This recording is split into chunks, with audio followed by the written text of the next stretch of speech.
And I have told this story many times, but I think it illustrates something very important that we have gotten backwards, that we have twisted up in churches in America, where often we are concerned about celebrity preachers, or we are concerned about, doing what the pastor wants, and it's all about and it becomes a cult of personality, it becomes a one-man show.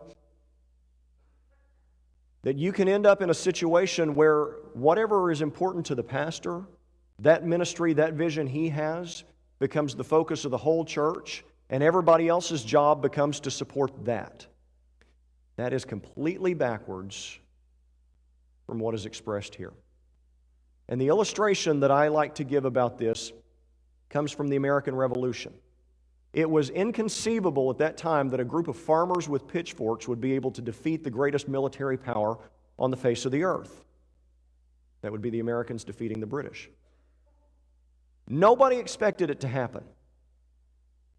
There were a few men who were responsible for making that possible. Now, I submit to you it was God's providence that made it possible, but there were a few men that God used in extraordinary ways to accomplish that. People tend to know about George Washington. George Washington was the commanding general. He gave the orders. Everybody got in line with his program, did what he said, and they marched on. One of the people that people tend to know less about is a man named Baron von Steuben, and he's the one that you see on your screen in front of you. You see a portrait. You also see a painting of what he was known for, what he did. He was a Prussian military officer, not Russian, Prussian, in northern Germany. He left his home and came over here, like so many others did, to seek a new start in America. And he came to Washington and offered his services to train and drill the men who would become the Continental Army.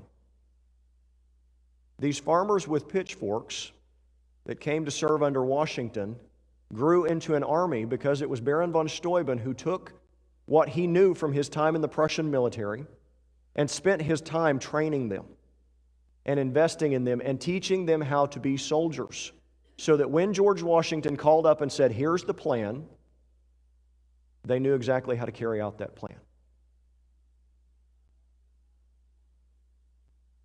So many times, our idea of church leadership, in particular the pastor, is that they are in a George Washington role. That they set the agenda, they give the marching orders, and the people in the pews follow as far as ministry. As I read Ephesians chapter 4,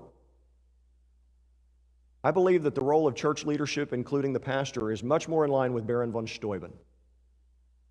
If anybody's George Washington, it's Jesus Christ.